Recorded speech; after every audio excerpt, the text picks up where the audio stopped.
Pública Segurança da Creuza. Vamos lá bater mais um papo sobre segurança pública.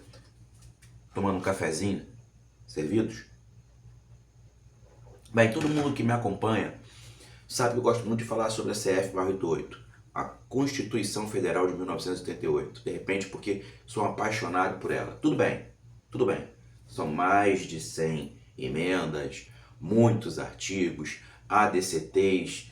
É uma Constituição muito longa, com uma Constituição muito, também ela é mista, né? Ou seja, ela tem o controle de constitucionalidade, ao mesmo tempo ele é difuso, ao mesmo tempo ele é concentrado, que é um modelo europeu, Kelsen, né? Onde a nossa Suprema Corte tem interferência, né, para defender exatamente a Constituição.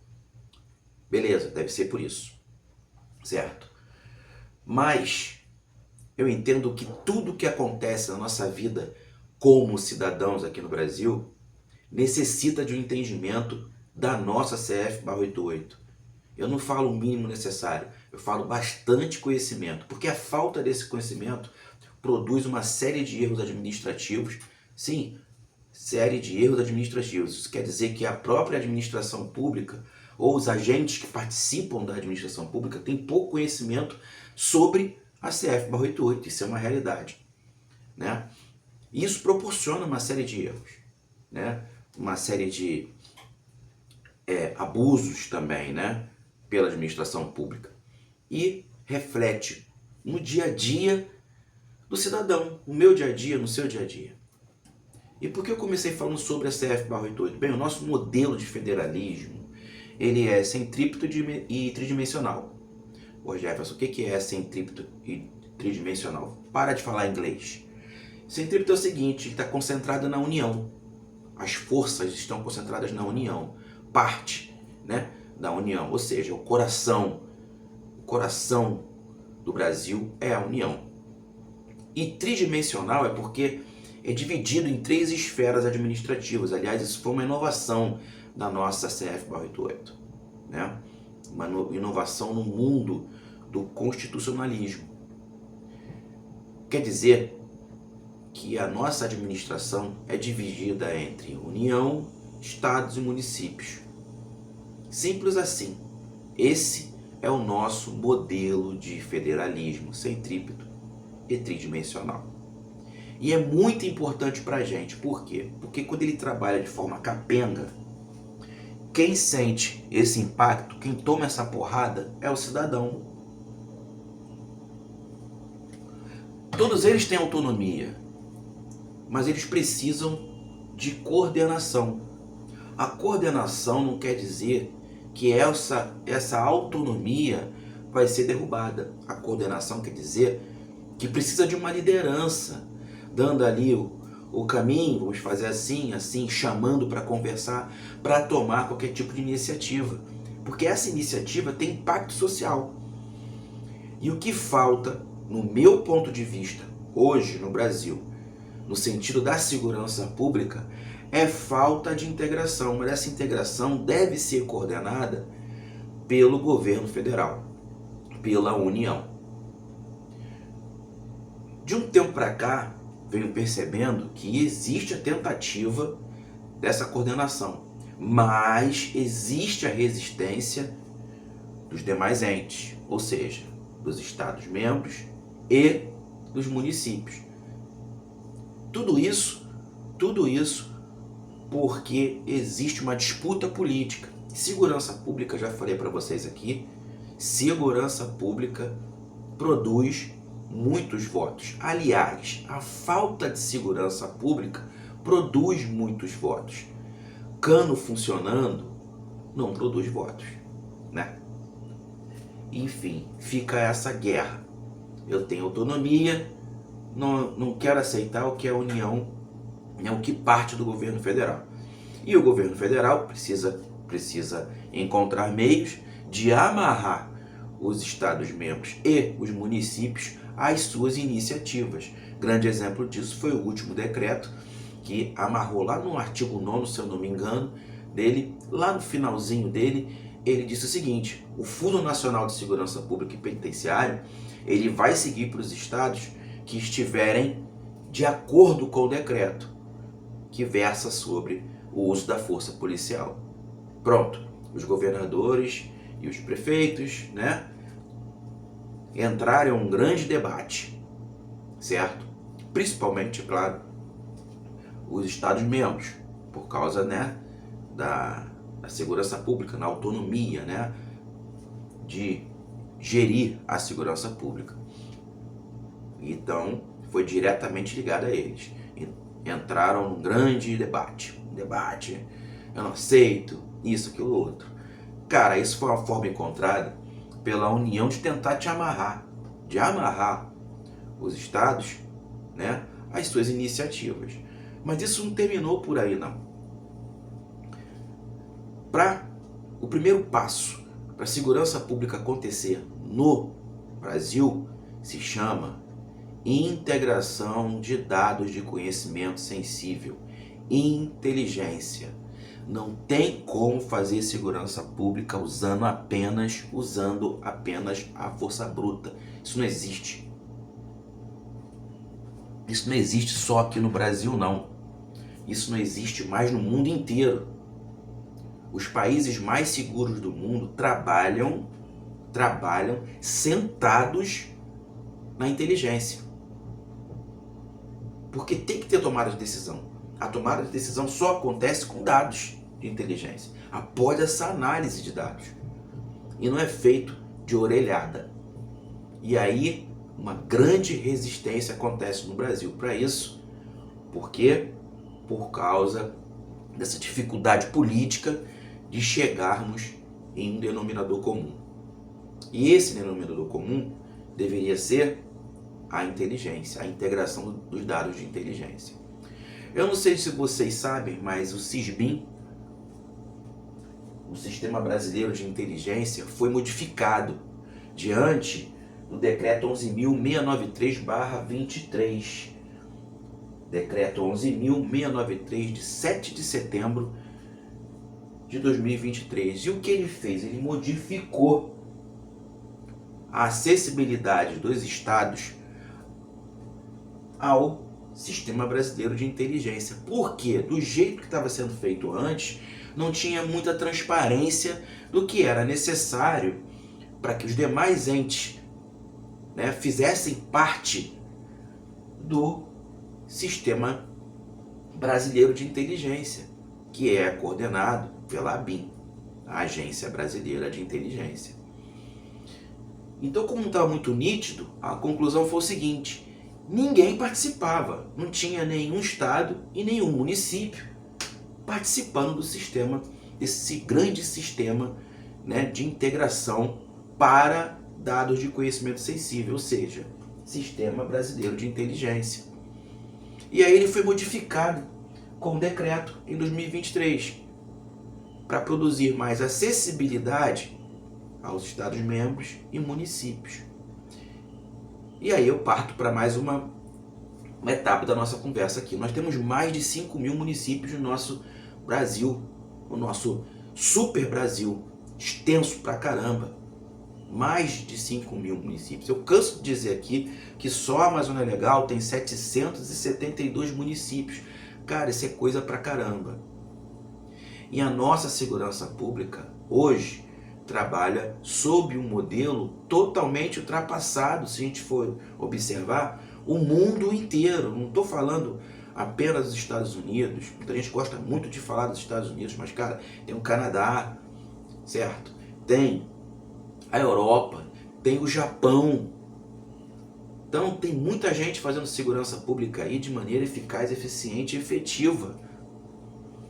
E o Brasil está ficando para trás. Por quê? O primeiro passo é esse. A nossa política de segurança pública não é municipalizada. Ela está concentrada nos Estados-membros. Não deveria mais ser assim. Lá no artigo 144 da CF/88, no parágrafo 8º, tem a lei 13.022/14. 13.022/14, que versa sobre as guardas municipais. Mas para mim, No meu ponto de vista, isso aqui já está ultrapassado. Por quê? Porque não deixa explícito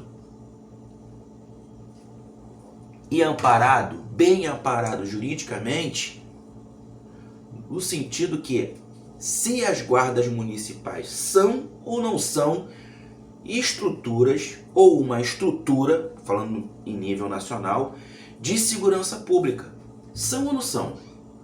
Qual a função das guardas municipais? E esse é o grande problema. O artigo 144, no parágrafo 8º, na Lei 13.022/14, não deixa isso explícito.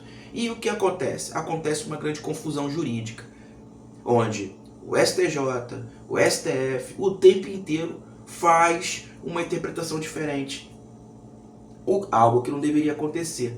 Então, parte do nosso Congresso Nacional, é claro, inicia, né, com os prefeitos.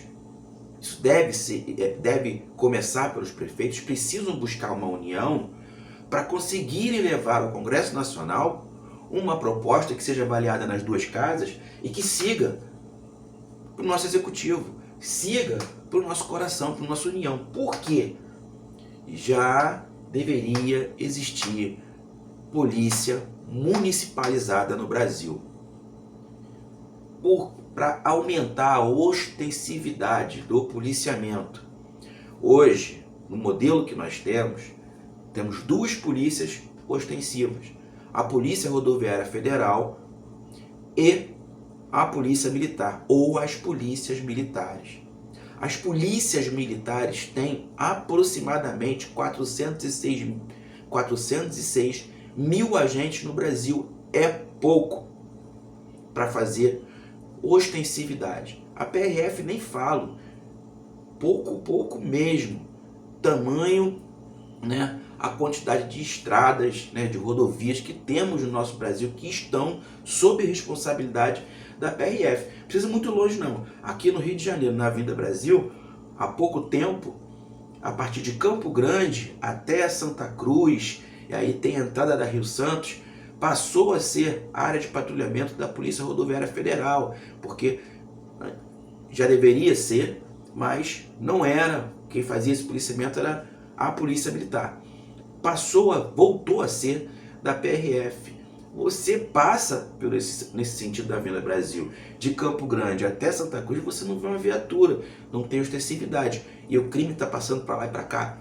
Livre, leve e solto. Livre estou. Não tem efetivo, cobertor é curto. E muito curto.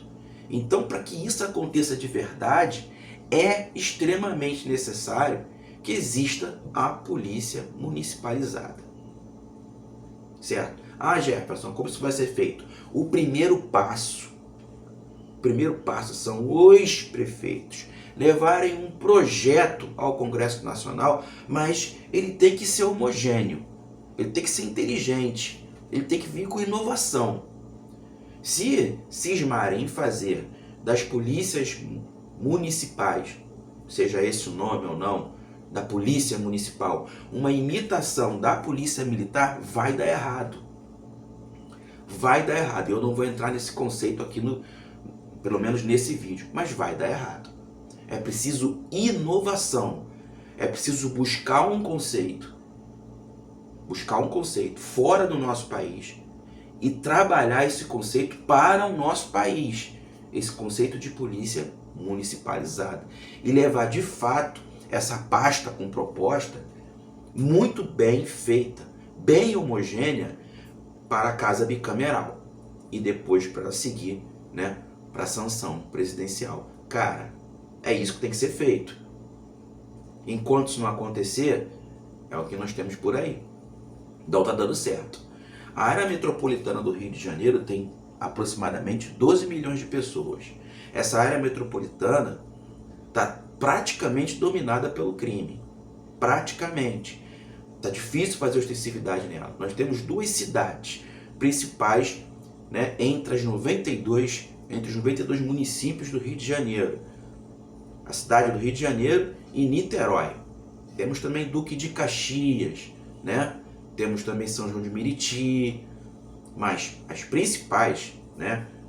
As principais, se nós tivéssemos dois corações, que não é o caso, mas se o estado do Rio de Janeiro fosse um corpo com dois corações, um seria a cidade do Rio de Janeiro e outro a Niterói, certo? Se o estado do Rio de Janeiro tivesse dois corações, um cidade do Rio de Janeiro e outro Niterói, porque é onde estão concentrados os negócios, a maior quantidade de pessoas e tudo mais, e é onde estão as vitrines. Consequentemente, o reflexo da violência urbana é maior, nem que esses números não sejam exatamente dessa forma, porque não são as cidades mais violentas do Brasil, mas o reflexo é muito grande. Mas o que a gente pode fazer para modificar isso, ou para tentar modificar isso? Bem, o primeiro passo se chama inteligência, como eu comecei o vídeo. Nada começa sem inteligência. E para a gente falar sobre inteligência, não tem como não falar sobre o conceito de Smart Cities, ou seja, cidades inteligentes. Cidades inteligentes são mais seguras. Por quê? Porque existe integração, gente, entre as pastas administrativas.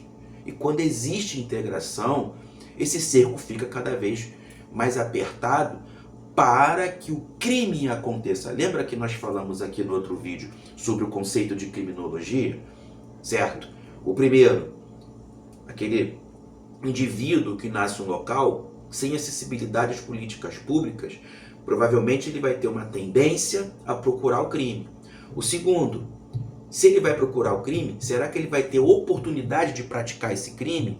E nesse sentido também entra o Estado. Por quê? O Estado deve fazer com que essa oportunidade não aconteça. E aí eu volto para as Smart Cities. Uma cidade inteligente, ela proporciona o seguinte, ela proporciona meios de integração para que não exista essa oportunidade do crime acontecer. Martelo e bigorna, gente. Certo? Martelo e bigorna. Então vamos lá. Algumas cidades inteligentes. Algumas, tá? Vou falar de uma puta cidade que ela é muito segura. Tóquio, Japão. Pô, sobre o Japão, vou contar rapidamente para vocês uma parada que eu tava lendo num artigo que não é brasileiro, um artigo lá do Reino Unido. Semana que passou. Um pai, né?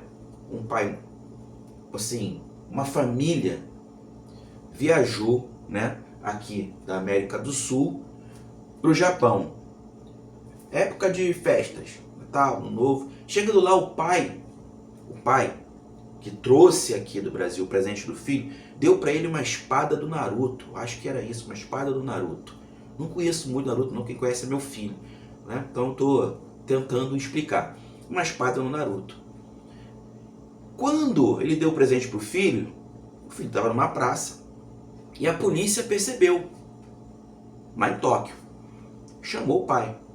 Olha, isso não é permitido aqui. Mas é só uma espada de plástico. Ele, não, mas nós temos leis extremamente rígidas de acesso a qualquer tipo de arma, seja uma de fogo ou não. Então, o imperador aqui, o nosso imperador, né, ele deu uma medida. Então, a medida permitida é metade dessa espada de brinquedo que o senhor deu ao seu filho. Por quê? Porque o tamanho dessa espada remete à espada tradicional japonesa, o que é proibido que tenha inclusive um brinquedo desse tamanho, porque pode causar algum tipo de ferimento. Sendo assim, a gente vai apreender essa espada de plástico que o senhor deu ao seu filho e vamos te indicar uma loja onde tem uma espada de plástico que é permitida por lei. Cara, para quem gosta de falar de países capitalistas, blá, blá, blá, de liberdade, isso aqui é Tóquio, Japão, uma das cidades mais seguras do mundo, metodologia Koban de policiamento, certo? E dificuldade total à acessibilidade às armas, de fogo ou não. Isso é só um trecho para você pegar uma visão mais ou menos do que a gente está falando. Então vamos lá. Tóquio, capital do Japão, uma cidade inteligente, uma Smart City. Viena, Áustria, uma cidade inteligente, Smart City, cidades seguras. Agora eu vou trazer esse conceito aqui para o Brasil. Você conhece São José dos Campos? Certo? Não conhece? Eu apresento para vocês São José dos Campos, fica no estado de São Paulo, a quinta cidade mais segura do Brasil. E por que ela se tornou a quinta cidade mais segura do Brasil? Essa é uma pergunta que eu vou te responder. Porque ela trouxe inovação. Ela montou um projeto de inovação em gestão pública, cara. Ela é uma Smart City, notificada, certificada desde 2022 pela ONU. E por que ela foi certificada em 2022 pela ONU como uma Smart City? Por um projeto de inovação em gestão pública. E qual foi esse projeto? A que ele estava relacionado? O nome desse projeto se chama CSI, quase um CSI. O nome desse projeto é Centro de Segurança e Inteligência. Centro de Segurança e Inteligência, CSI. Práticas inovadoras. A quinta cidade mais segura do Brasil, certificada em 2022 pela ONU, uma Smart City. Foi esse projeto aqui que levou São José dos Campos a ser certificada em 2022 como uma Smart City. Práticas inovadoras. Do que se trata esse projeto? Monitoramento, integração, dados de conhecimento sensível, inteligência. Vou trazer os números para você. Vamos lá. 80% de aprovação pela população de São José dos Campos. 80%, cara, quase todo mundo. Mais de 1.200 câmeras. Mais de 1.200 câmeras. 340 portais eletrônicos com reconhecimento óptico. É isso, 340 portais eletrônicos. As câmeras do CSI registraram mais de 2.200 ocorrências, tá? Onde 1.500 suspeitos foram detidos e 220 procurados presos. Essa foi a última estatística. A última estatística, a mais atual. Provavelmente a Prefeitura de São José dos Campos vai divulgar outros dados, porque uma das coisas que são bem diferenciadas por lá também é o conceito de transparência, algo que está descrito na nossa CF/88, tanta gente discutindo aí sobre transparência, o pessoal tem que ler a CF/88, está lá, dizendo que é obrigado transparência. A administração pública deve obrigação de deixar tudo que seja relacionado, né, à própria administração pública com transparência. E isso aqui você encontra. Então, esses são os dados. Vocês prestarem atenção em todos os dados que passei? Essa é a realidade da quinta cidade mais segura do país, uma Smart City. Nós temos um projeto parecido aqui no Rio de Janeiro, em alguma cidade do Rio de Janeiro, algum município do Rio de Janeiro. Temos. Em junho do ano passado, a Prefeitura Municipal da cidade do Rio de Janeiro lançou o projeto Civitas. Praticamente a mesma coisa do que o CSI de São José dos Campos. Tá? A diferença é que eles estão usando as câmeras da Cor, da 7 Rio por enquanto, e também de algumas instituições privadas, mas ainda não tem uma adesão total, certo? E é chamado de cerco inteligente. Civitas, Centro de Inteligência, Vigilância e Tecnologia de Apoio à Segurança Pública, um projeto da cidade do Rio de Janeiro lançado em junho do ano passado. Tá funcionando? Funciona. Mas aí eu vou te trazer outro problema. Não existe integração entre esse modelo tridimensional que temos, o nosso modelo de federalismo. Por que não existe integração? Pensa bem. CSI, né? Lá em São José dos Campos, ele já produz dados de conhecimento sensível. Em 2023 eu falei para vocês, a BIM/SISBIM, Sistema Brasileiro de Inteligência, modificou o decreto, né? Decreto 11.693/23, decreto do dia 6 de setembro de 2023, número 11.693. 11.693. Tiver a curiosidade, leia lá, são 45 páginas. Eu li, tá? Trouxe mais acessibilidade ao nosso modelo tridimensional, ao nosso modelo de federalismo, ou seja, aos entes federados, ou seja, integração entre União, Estados e municípios, para que os estados e municípios façam parte do Sistema Brasileiro de Inteligência. O nome disso é coordenação de inteligência. Não é eu mando em você, não. Eu coordeno e você trabalha de uma forma integral comigo. Então imagina esses dados de conhecimento sensível, essa inteligência que foi gerada, esses números, né?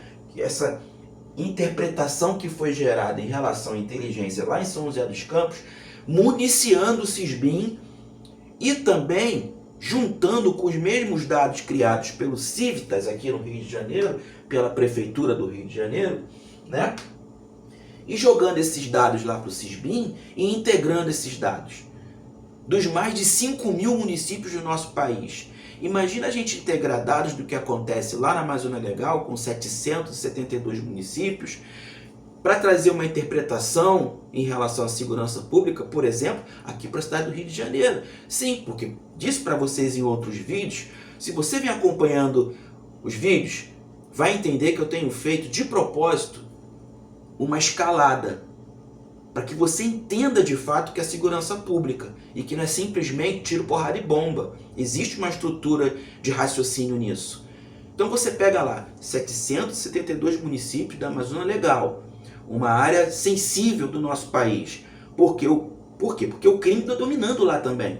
Por quê? Porque o Comando Vermelho domina 123 municípios dentro dessa esfera de 772 municípios na Amazônia Legal. E o PCC, 28. Certo? São células do crime. São facções do crime. E onde elas estão atuando? PCC em São Paulo, Comando Vermelho no Rio de Janeiro. Ao mesmo tempo que lá na Amazônia Legal está rolando uma guerra por domínio territorial, aqui no Rio de Janeiro está acontecendo a mesma coisa na região metropolitana. Região metropolitana essa que tem 12 milhões de pessoas aproximadamente. Então, se a gente consegue integrar isso municiando e juntando esses dados, é claro que dentro de um conceito de polícia municipalizada você vai ter eficiência, efetividade, tá? E eficácia. É simples? Eu sei que não é simples. É possível? Eu sei que é possível. Eu sei que é possível.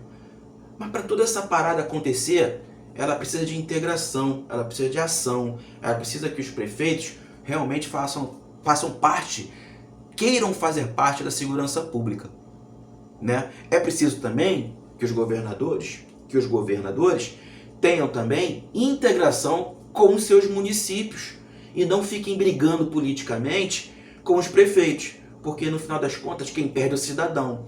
Política de segurança pública deveria ser uma política de segurança pública para o Estado, de Estado, e não de governo, e não plataforma de governo.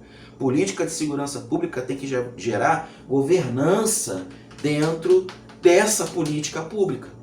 É preciso ter governança. O que nós temos hoje é exatamente o contrário, a gente não tem governança. Certo? É preciso que os prefeitos levem um projeto bem amarradinho, bem homogêneo, lá para a nossa casa bicameral, seja avaliado, né, nas duas casas e depois suba para ser sancionado, modificando o artigo 144, a arquitetura do artigo 144 da SF/88. É preciso modificar. Acontece que dentro da administração pública, quando, por exemplo, eu falo sobre isso, estou falando isso para você aqui no vídeo, quem tiver curiosidade, algum gestor de segurança pública, né, olhar meu vídeo aqui, vai me xingar. Vai falar, esse cara não sabe de nada, é maluco. Por quê? Porque dentro da administração pública, nós temos funcionários públicos efetivos que gostam de ter privilégios. Então, quando a gente fala em modificar o artigo 144, a gente está pisando no dedo de muita gente. Muita gente que tem privilégio não quer perder, É a mesma coisa a gente falar sobre o ciclo completo de polícia. O Brasil é o único país do mundo que não faz psicopédia de polícia. Quem sente essa pancada no peito? É você que é cidadão.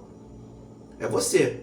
Porque tem gente dentro da administração pública procurando manutenção dos seus privilégios. Eles não querem que mude. Eles não querem perder. Não querem perder, certo? E por trás de tudo isso existe, por trás das cortinas, é muita sacanagem envolvida. Que eu não vou falar no vídeo, certo? Mas enquanto não modificar isso aqui, você, cidadão, vai continuar passando mal sem segurança pública. Mas você precisa se movimentar, né? Você precisa se movimentar, botar essa ideia para fora, né? Essa ideia que um louco chamado Jefferson Araújo, essa pessoa aqui, tá colocando pro alto para você, para fazer uma mistura nos teus neurônios aí, ó, para fazer um bater com o outro, e falar, porra, pode ser que isso dê certo. E eu te garanto, pode não acontecer agora, pode acontecer num futuro bem distante.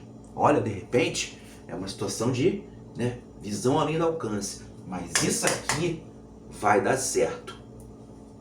Bem, Jefferson Araújo, um barco remando contra a maré. Valeu!